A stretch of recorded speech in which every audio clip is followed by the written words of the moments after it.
హోంశాఖ మంత్రి అనిత గారిపై చేసిన వ్యాఖ్యలు అభ్యంతరకరం. మహిళల కట్టుబొట్లు కామెంట్స్ చేయడం అంటే సగటు మహిళను కించపరచడమే. ప్రతి మాటను పౌర సమాజం గమనిస్తుంది. ఇది కట్టుబొట్టు గురించి ఆయన కట్టు గురించి ఏం మాట్లాడాడు, బొట్టు గురించి ఏం మాట్లాడాడు? అమర్ మాట్లాడింది ఏంటి? మితిమీరిన మేకప్ గురించి మాట్లాడాడు.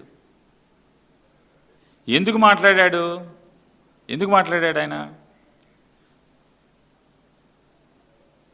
అనిత గారు నోరు పారేసుకోబట్టి. ఇది సమాజం. ఇప్పుడు కట్టుబొట్టు అంటే ఆవిడ కూడా సాంప్రదాయబద్ధంగా పవన్ కళ్యాణ్ గారు చెప్తున్నారు కట్టుబొట్టు విమర్శించారు. కట్టుబొట్టును విమర్శించలా, మరి వారు కూడా సాంప్రదాయబద్ధంగానే ఉండాలి కదా, సాంప్రదాయబద్ధంగానే ఉండాలి కదా. వారు రాజకీయాల్లో కొద్దిమందికి కొన్ని బలహీనతలు, కొన్ని క్రానిక్ డిసీజెస్ ఉంటాయి. ఆ క్రానిక్ డిసీజుల్లో ఒక డిసీజ్ ఏంటంటే ఓరల్ డయేరియా. వారి నోట్లోంచి మాటలు విపరీతంగా లూజుగా వస్తాయి, లూజ్ మోషన్ లాగా. ఎంత మాట పడితే అంత మాట మాట్లాడతారు ఎవరినైనా. సభ్యత, సంస్కారం, మరి ఇది అనొచ్చా అనకూడదా అనే విచక్షణ లేకుండా మాట్లాడతారు. మాట్లాడుతూ వారు మాత్రం సమాజం నుంచి మాత్రం మర్యాద, మన్నన, గౌరవం కోరుకుంటారు. ఇది ఎంతవరకు ధర్మం? అద్దాల మేడలో కూర్చుని జనం మీదకి రాళ్ళేస్తే, సమాజం మీదకి రాళ్ళేస్తే రాళ్లే తిరిగి వస్తాయి కదా. పవన్ కళ్యాణ్ గారు, లోకేష్ గారు, మీరు ఒక అద్దాల మేడలో మగ మనిషిని కూర్చోబెట్టి సమాజం మీదకి రాళ్లే ఇస్తే కంకర రాళ్లే తిరిగి వస్తాయి. అద్దాల మేడలో ఒక మహిళని కూర్చోబెట్టి సమాజం మీదకి రాళ్ళేస్తే రాళ్లే వస్తాయి తప్పితే. లోకేష్ గారు, ఇంకేమన్నా అంటే మీ చుట్టూ మీ నాన్నగారు చుట్టూ ఎవరున్నారు? లోకేష్ గారు, ఎంత చండాలమైన మనుషులు ఉన్నారు, ఎంత దిగజారినటువంటి మనుషులు ఉన్నారు మీ దగ్గర. ఎవరు మీ చుట్టూ ఉన్నవాళ్ళు? ఎవరు? మీరు మాట్లాడతారు. ఒకసారి పవన్ కళ్యాణ్ గారిని, లోకేష్ నాయుడు గారిని, నారా చంద్రబాబు నాయుడు గారిని, అలాగే నారా చంద్రబాబు నాయుడు గారు అలాగే లోకేష్ నాయుడు గారు చిటికేయంగానే ఉస్కో అనగానే అసలు ఎరగదీసుకుని పడుతున్నటువంటి, అమర మీద పడుతున్నటువంటి అందరినీ కూడా ఒక్కసారి ఆలోచించమని అడుగుతున్నా. మీరేం మాట్లాడుతున్నారు? మీరు ఆశించేదేంటి? ఎప్పుడన్నా ఒక్కరోజన్నా వారు హోంమంత్రి గారు హోంమంత్రి బాధ్యతగా ఏమైనా తీసుకున్నారా? బాధ్యతాయుతంగా, సంస్కారవంతంగా ఎన్ని తక్కువ సార్లు మాట్లాడారు? వారు అమర్ గారి గురించి ఏం మాట్లాడారో ఫస్ట్ ఒకసారి చూపించండి. అసలు ఈ వివాదం ఎలా మొదలైంది? అమర్ మాట్లాడుతున్నారు పాయకరావుపేట అనిత వాళ్ళ ఇంటికి వెళ్తే, హోంమంత్రి ఇంటికి వెళ్తే మొన్న పేర్లు ఎందుకులేండి, మొన్న ఎవడో మాట్లాడుతున్నారు. పేర్లు ఎందుకులేండి, మొన్న ఎవడో మాట్లాడుతున్నాడు. పవన్ కళ్యాణ్ గారు, ఇది మాట్లాడచ్చా అని అడుగుతున్నాను. మాట్లాడచ్చా? ఆడెవడో మాట్లాడుతున్నాడు. పాయకరావుపేట అనిత వాళ్ళ ఇంటికి వెళ్తే, హోంమంత్రి ఇంటికి వెళ్తే 15 లక్షల ఉద్యోగాలు. అంటే గుడ్డు పగల కొట్టడం కూడా మాకు వచ్చు, గుడ్లు పగల కొట్టడం అన్ని కూడా మాకు వచ్చు. ఇండస్ట్రియల్ మినిస్టర్గా పకోడీ బజ్జీ కొట్లు, లేకపోతే ఇంకోటి ఏంటి ఆ రోజు ఏదో చేసే సమోసాల కొట్లు ఏదో చేశాడు. మా వాళ్ళు చెప్తారు బాగా మంచిగా. ఆ పానీపూరి బళ్ళు అవి కాదు నేను తీసుకొచ్చినవి. P4 విధానంలో బంగారు కుటుంబాలను తయారు చేయాలని మార్గదర్శులతో కూడా వెళ్ళి ఆ దళిత ఆవిడేమన్నారు? ఈ రాష్ట్రానికి మంత్రిగా పనిచేసినటువంటి వ్యక్తిని వారేమంటారు? ఆడు ఈడు.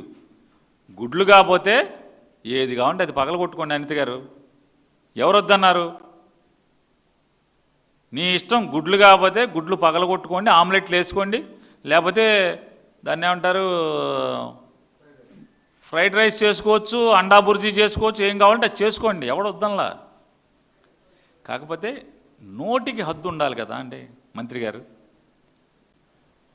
నాలుగుకి హద్దు లేకుండా మీరు ఏది పడితే అది మాట్లాడతారు, మీరు ఆడు ఈడు అని మాట్లాడతారు.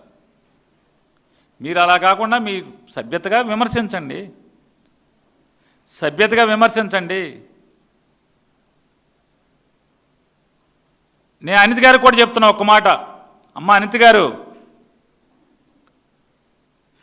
మిమ్మల్ని హోమ్ మినిస్టర్ కుర్చీ ఒకటి ఇచ్చి రాజకీయంగా చెడు మాట్లాడటానికి వైఎస్ఆర్ కాంగ్రెస్ పార్టీ వ్యక్తుల్ని, లేకపోతే మా నాయకుడిని, వైఎస్ఆర్ కాంగ్రెస్ పార్టీలో మాజీ మంత్రుల్ని, మాజీ ఎమ్మెల్యేలని కించుపరుస్తూ మాట్లాడటానికి మాత్రమే మిమ్మల్ని ఒక పనిముట్టుగా వాడుకుంటున్నారనేది ఒకసారి మీరు గమనించాల్సిన అవసరం ఉంది. చంద్రబాబు నాయుడు గారు, లోకేష్ నాయుడు గారు ఇద్దరూ కూడా అనిత గారిని, వంగలపూడి అనిత గారిని వైఎస్ఆర్ కాంగ్రెస్ పార్టీ వాళ్ళని కించపరుస్తాకి, దూషించటానికి మాత్రమే ఒక పనిముట్టుగా వాడుకుంటున్నారనేది గమనిస్తే మీ సంస్కారానికి శ్రేయస్కరం, మీ వ్యక్తిత్వానికి శ్రేయస్కరం. అది ఒక అన్నగా మీకు చెప్తున్నాను, ఇంతకు మంచి చెప్పగలిగేదే ఉంది. హితో చెప్తున్నాను, మీకు గమనించుకోండి. మీరు మరి ఏం చేస్తారు? వాయినం పెడితే వాయినం పెడతారు కదా సమాజంలో. వాయినం ఇచ్చారనుకోండి, తిరిగి వాయినం పెడతారు కదా. ఎలా అది? వారి అనిత గారితో నారా చంద్రబాబు నాయుడు గారు, నారా లోకేష్ నాయుడు గారు, పవన్ కళ్యాణ్ గారు మీరు బాగా గమనించండి. అనితమ్మ గారితో, హోమ్ మినిస్టర్ వంగలపూడి అనితమ్మ గారితో ఏమేమి మాట్లాడిచ్చారో ఒకసారి వినండి. ఒకసారి తాలూకా విధి విధానాలు ఎలా ఉన్నాయి చూడటానికని వెళ్ళి అదే దళిత కుటుంబం వంటగదిలోకి వెళ్ళి టీ పెట్టి ఆ కుటుంబానికి ఇచ్చి తను కూడా వాళ్ళతో తాగిన నాయకుడు ఎవరైనా ఇది లాస్ట్లో వేద్దాం, ఇది లాస్ట్లో వేద్దాం, లాస్ట్లో ఇది కాదు. లక్ష్మి గారిని ఏమని పిలుస్తారమ్మా అందరూను? విజయమ్మ. భారతిరెడ్డి గారిని భారతమ్మ, విజయమ్మ గారిని విజయమ్మ అని పిలుస్తారు, భారతిరెడ్డి గారిని భారతమ్మ పిలుస్తారు. మరి వీళ్ళ అమ్మ అని పిలిచిన, భారతమ్మ అని పిలిచిన వాళ్ళకి వీళ్ళ నాన్నకి ఏమవుతాడో ఒక్కసారి మనం కూడా ఆలోచన చేసుకోవాలి. అంటే నేను ఒక మాట అన్న, తనకంటుకున్న కంగారు ఎందుకే? పవన్ కళ్యాణ్ గారు, నారా లోకేష్ నాయుడు గారు పెద్ద పెద్ద సూక్తులు చెప్తున్నారు కదా. వారు ఆంధ్రప్రదేశ్ రాష్ట్ర తెలుగుదేశం పార్టీకి, ఆంధ్రప్రదేశ్ రాష్ట్రంలో ఉన్నటువంటి తెలుగుదేశం పార్టీకి మహిళా విభాగానికి అధ్యక్షురాలు హోదాలో వారు ఇచ్చినటువంటి స్పీచ్ అన్నారా? వైఎస్ఆర్ కాంగ్రెస్ పార్టీ వాళ్ళందరూ విజయమ్మ అంటారు, భారతమ్మ అంటారు. ఈ విజయమ్మకి, ఈ భారతమ్మకి అమ్మ అనేటువంటి వీళ్ళ నాన్న ఏమవుతాడో అడగాలంట. ఏమనాలండి ఆవిడ్ని? చెప్పండి. ప్రస్తుత ఆంధ్రప్రదేశ్ రాష్ట్ర హోంశాఖ మంత్రి గారు అయినటువంటి వంగలపూడి అనితమ్మ గారిని ఏమనాలి చెప్పండి?